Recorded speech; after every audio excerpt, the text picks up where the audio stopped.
Welcome back to our channel. So today in this video we are going to discuss about how to organize ideas using Miro AI. So without wasting much of our time, let's get straight into the video.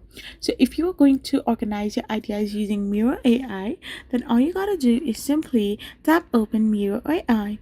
Once you open your Miro AI, you can simply organize ideas by using its generative and clustering features to create structure from unstructured input and expand on concepts and transform ideas into actionable plans.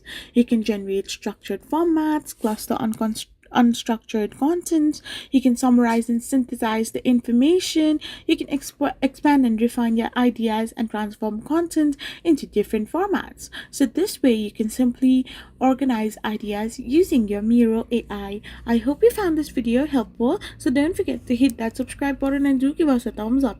We will be back again with more informative videos. Thank you for watching and stay tuned for our next video. We will be back again really soon.